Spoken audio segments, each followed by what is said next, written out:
than they earn in an environment of growing inflation and rising interest rates. This becomes worse during the festive period when money is used to celebrate rather than saving and planning for the New Year's ever-escalating financial demands.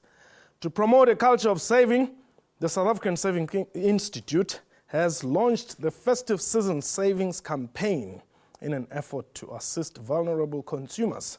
My guest today in studio, Mpho Ramapara, Acting Manager, National Credit Regulator, and later we expect to be joined from our Durban studios by Prem Governor, who is the chairperson of the South African Savings Institute.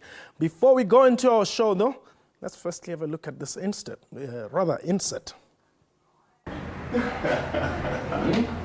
The Consumer Credit Market Report issued by the National Credit Regulator shows that South Africans are becoming increasingly indebted, with statistics estimating that 60% of economically active people are unable to meet one or more of their debt obligations each month. Most consumers still spend more than they earn, and this often leaves many of them in a sea of debt, while lenders do not compromise when payback time comes. This is why most advisors continue to warn consumers to develop a robust culture of saving and financial planning. The festive season is a particularly vulnerable period during which people share gifts and buy families and friends Christmas presents. To aggravate matters, tempting offers of credit including store cards and short-term loans become the order of the day. Basically how you've been avoiding overspending the whole year. Budget well, and although it's hard not to overindulge, do it moderately. Don't overspend to please friends, family, whatever. Just do what you do moderately. Christmas times and festive times, you must be spending money. So it's not really overspending. It's a time of rejoicing with your family and your friends. And yeah, you have to be spending money mostly to be having fun. So to have fun, to make Christmas parties, to celebrate Christ. This is why the South African Savings Institute launched the Festive Season Savings Campaign to warn consumers to pay their debts and save their cash in preparation for life after Christmas. The National Credit Regulator insists not only is it cheap to buy things cash, it also helps you save on costs. That was an insert prepared for us by Nandine Lazi, our producer. Mpho, welcome to the show. It would appear your job is not so practical, I must say, because you're saying that it's always better to use cash instead of credit. People don't have money. Yeah, I mean, I agree with the statement, but what we're saying as the NCR is it's better to save than to use credit because credit is very expensive. Obviously, there are things that people won't be able to do without having credit, like buying a house or buying a car. For those, we encourage consumers to shop around before they get into, before they take such kind of credit, because it's asset building. It's not something that they can spend tomorrow, or it's not money to go on holiday. So, but when it comes to micro loans or personal loans, we advise our consumers to be vigilant when they get into credit agreement because number one, it's, as I said, it's very expensive because they charge interest rate, they will charge other fees like your monthly service fee, and most of our consumers, they don't look at those things. They only look at the monthly installment if they can afford it. Yes. And some of them, when they go to credit providers, they don't even disclose all the information. They disclose the information that will make them look like they will afford to repay the loan. And we advise our consumers not to do that because at the end, they're going to suffer if they can't pay those loans. I want to maintain that you are not doing very well because people continue to go to Machonisa, people continue to get indebted daily, and as you may have said whilst we were preparing for the show, people are saying, look, they get us to sign things which when you fail to pay, they just go straight to court. I wouldn't say we're failing as the NCR. I mean, we're doing our best in terms of educating our consumers. But I think there is some element of consumer behavior. Our consumers don't like reading. Most of the things that, like what we were talking about before the show, where they sign papers so that the credit provider can just garnish their salary. Those things, if you read the fine print, if they read the credit agreement, they would see that they are not supposed to be signing those forms. Yeah, and but then they don't give you the loan or the credit. Hence we're saying, if you go to reputable credit providers, you wouldn't get to sign those. If we look at what's happening in the mashonisas, that's where the garnishes are mainly. Okay. But if you go to your standard banks, you won't sign those forms because they're supposed to comply with the laws. And they know that if they don't comply, then they will be hit with a fine. Hence we're saying, consumers must be very, very, very, how do I put it? Vigilant? They must be very vigilant when they enter into a credit agreement. Because but is there nothing that can be done, with Bumashonisa? We regulate credit providers, Tina, at the NCR. But in terms of other things that they do, consumers are also to blame. I'll give you an example. Yes. Any credit providers is not allowed to take any consumer's ID book or bank card or SASA cards, but they still do that. And we tell consumers, if they see that credit providers are doing that, they must report them to the NCR. And they don't. Even those that, because we do, we call it raids, where we'll go to, like we went to Marikana during that time of the strike, where we find a lot of credit providers were taking people's bank cards and SASA cards and all sorts of things, ID books. But when we wanted them to go to court, when we... for them to go and be witnesses. Witnesses. Yes. They don't want to, because they know that if they go there, they're not going to get the money. So as the NCR, that's what I'm saying, as the NCR, we're doing our best. And some of the cases we lose because of that, because consumers are not willing to go and say, my card was taken or whatnot. But they've got other avenues. They just go and cancel the card and get another one. Yeah, but how do you do so when your ID is there as well? No, I'm saying they don't take both normally. They will take, if they take an ID book, they take an ID book. But if they take a bank card, they take a bank card. Normally they don't take both. They will take one of them. Or your SASA card if if you get a grant. So what we're saying to our consumers is they must be very, very vigilant when they enter into a credit agreement. And they must not do things by impulse. Because if they can't pay, it's not nice for somebody to get paid and your money is withdrawn by somebody else before you can even get your salary. And that's why we say to consumers, please, please, please, please, just be vigilant when you enter into a credit agreement. You must know what you're getting yourself into, and you must read the fine print before signing. Let's take a quick break. When we return, we'll continue our discussion. This is Question Time. Please don't go away.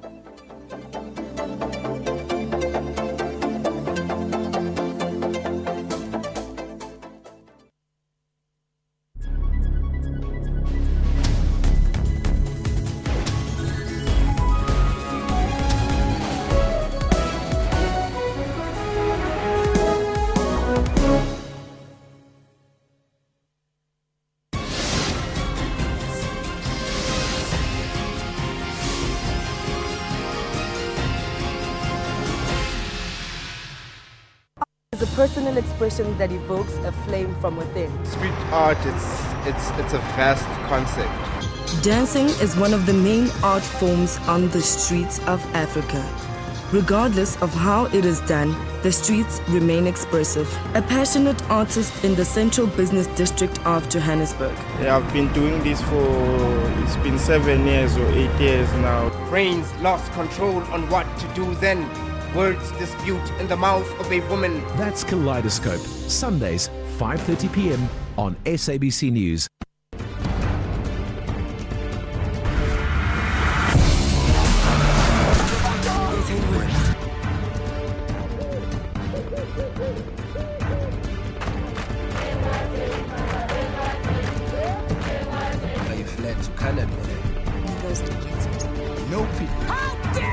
Kijk eens een kap. Ja, de park is er. Kom.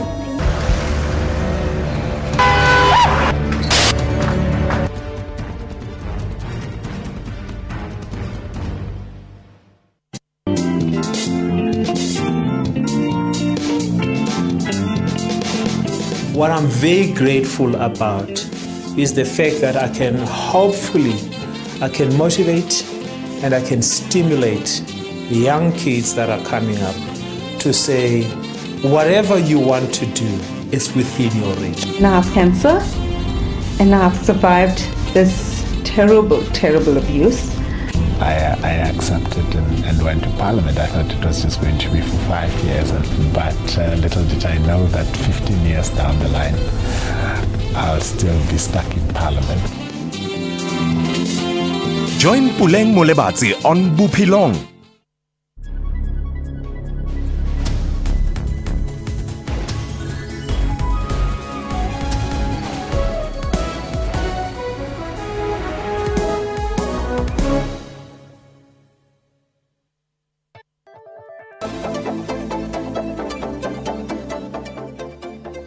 Welcome back.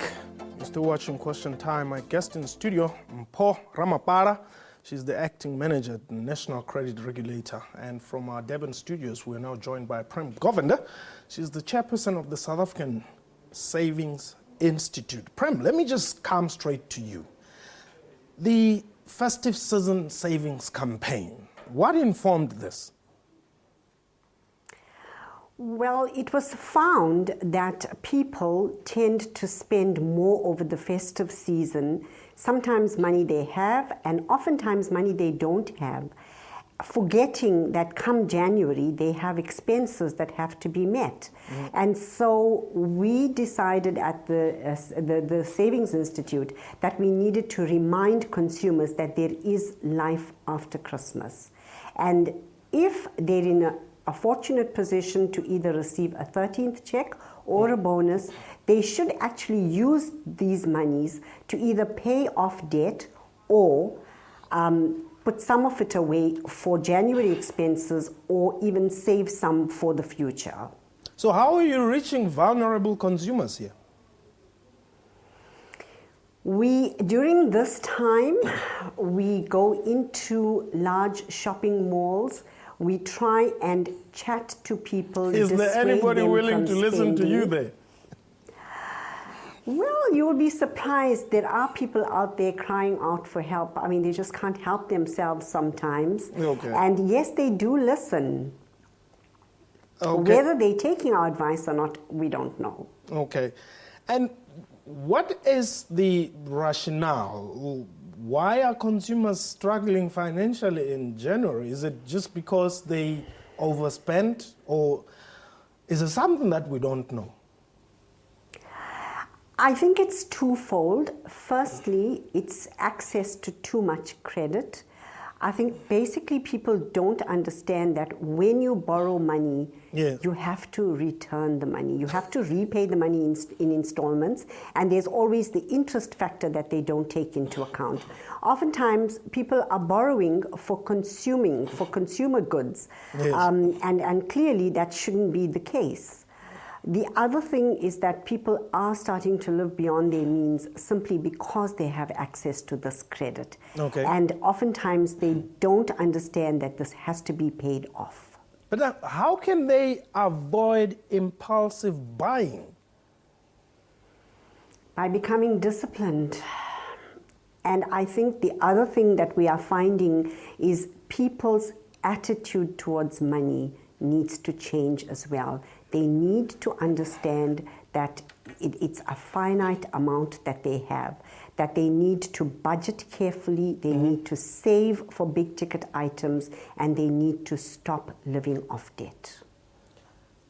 I was telling Mpho earlier that's a very unpopular sentiment in South Africa because people are living on debt.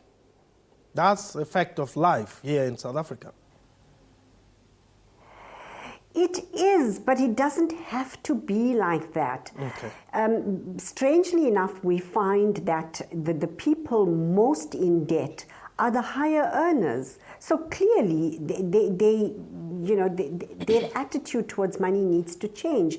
They seem to think that, the more they earn, the more they should spend. A culture of savings is almost non-existent in South Africa. Aside from the fact that the culture of saving is non-existent, what's more scary is the fact that people are just piling up debt almost as if they don't care. Mpho, would you say South Africa is a saving or a spending nation? I think there are some people who are saving, but it's a small amount. Yes. A lot of people are in debt. I mean, if you can look at the number of credit active consumers, about 22 million. And out of the 22 million, 45% of those 22 million have impaired records, meaning that they are struggling to repay one or two of their accounts on a monthly basis. So I would say most South Africans have got debt. And as the NCR, that's why we try and educate our consumers to say to them, credit is very expensive. It's better to save for certain things and take debt for the things that you know that you really need and you can afford buying them cash. Okay. What you can afford to buy cash is better to save and use cash. Now, how do you save to buy a house? It depends which house you want to buy. Everybody wants to live in a comfortable house. Yes, true. But you can save maybe for 20%. You don't have to save for the whole amount that you want to borrow. Because saving, let's say 20%, will reduce your monthly installment, and then you'll be able to repay that bond. Or if it's a car and you save the 10% deposit, like we used to those days when we didn't have balloon payments. Yes, it will help. Now some of the people, a lot of people now buy cars with balloon payments. Yes. And at the end, they are hit with, some of them, 400,000 that they have to pay the last installment. And hence we always say you must read the fine print and you must understand the implication of the decision that you're taking when you're taking credit. Because if you take a balloon payment of 30% in a 1 million rand car, it's 300,000 that you have to pay at the end. Yes. So, yeah. Okay, Prem, let's talk about the unsecured lending challenge here in South Africa.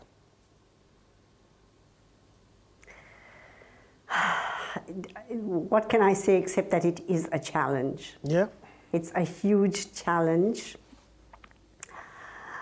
Again, I think it comes down to consumer awareness, consumer literacy, lack of consumer education. Yes. People just not knowing what the implications are. And Paul did say, read the fine print. How many people actually do that? Yeah. Surely it is the responsibility of the lender to ensure that the borrowers understand the implications, the major implications that such a loan has for them. I don't think that they are being advised. Okay. Either they're not being advised or they just take the chance anyway. We talked about, if I could just add something to the question that you put to him, Paul, you talked about how does one save for a home. And yes, it's almost impossible to save completely to pay cash for a home, again, depending on what you want to buy. But that kind of debt is fine. It's secured debt. There's a reason for it. There's an asset at the end of it that you can call your own. That is something that we refer to as good debt. All right, Prem, I want you to just hold it. Lending. I want you to just hold it there. We'll talk about what unsecured lending would be only after the break. This question time, please don't go away.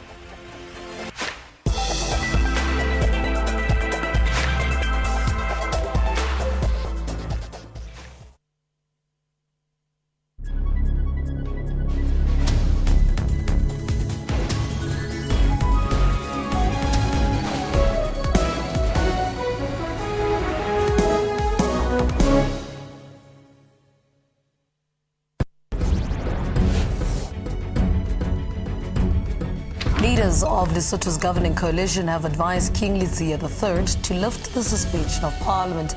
I just want everything to go back to normal and to see the parliament opening again. We'd like to feel safe in our own country. That's the only thing we want. 9 men have been arrested in Mpumalanga by Specialized Police Unit the Hawks. The suspects are believed to be part of a drug smuggling syndicate in 3 provinces. Police say they are part of 22 drug runners that sell cocaine and other drugs in Gauteng. The men were arrested in Evander near Secunda. Who was that one person that taught you or led you to the point that you know that words can inspire change? My grandmother. When I told the family that I wanted to be a writer, everybody rebelled against me. What do you think your contribution and your band's contribution has been to our landscape as we understand it now? We had to sing songs that are encouraging, and songs that are saying, let's stand up and do it ourselves. That's Morning Live, daily at 6 a.m. on SABC News.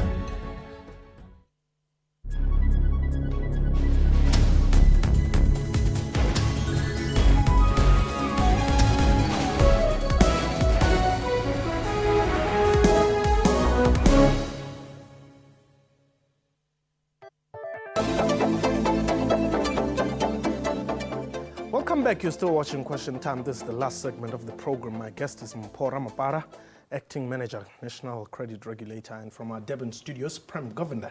She's the chairperson of the South African Savings Institute. Prem, let me allow you to just give us the last portion of your response, unsecured lending. So coming back to unsecured lending, Correct. I think the question needs to be asked, why would somebody want to borrow, sorry, if I could come back to, again, the house situation, right?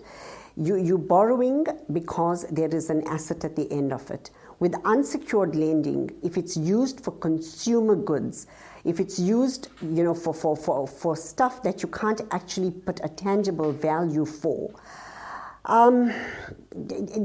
what is the incentive for consumers to repay that money? They have nothing to lose if they don't repay it, except their creditworthiness. Okay. And quite frankly, with the number of impaired consumers that we have, consumers with impaired records that we have in the country, it would seem like they don't care either. So I think this whole issue of unsecured lending needs to be relooked at very, very carefully. There has to be greater restrictions, greater controls for unsecured lending, almost as much as there is for secured lending. What would those perhaps be? That is where the problem lies. What would those items be? Oftentimes people lie about their expenses. Simply to persuade the lender that they do have affordability, that they can afford to repay these monies. I think there needs to be greater reliance on some of the answers that borrowers give when it comes to questions as to what they actually own and what they actually owe. Okay. I think very often people lie about these things, and this is how they land up in trouble. All right. Now, how do you then assist heavily indebted consumers? I think consumers, like I say, it is a mind change. They must want to make this change. Okay. They need to look at the cold, hard facts. They need to make some drastic changes to lifestyle, to where they live, to what they do. Lots of times people don't want to do this. They just think it's going to get better. It's never going to get better unless you take steps to make it get better. And the best advice that we could give to consumers is to take a long, hard look at yourself. You may need to sell off assets. There's no point in saying, I own a house, but if you owe more than the house is worth, where is the point? Or if that bond is about to be foreclosed, you don't really have a house. So yes, it may sound like a difficult decision to make because after all, people, look forward or maybe one of the biggest goals that people have is to own their own homes. Okay. But if owning this home is dragging you down the spiral of debt, then you need to get rid of it. You need to change your lifestyle. You don't need to drive the expensive car. Well, I'm not so sure if that is true, Paul. Let's talk about the basic tips. This is festive season. The most important one is people must budget.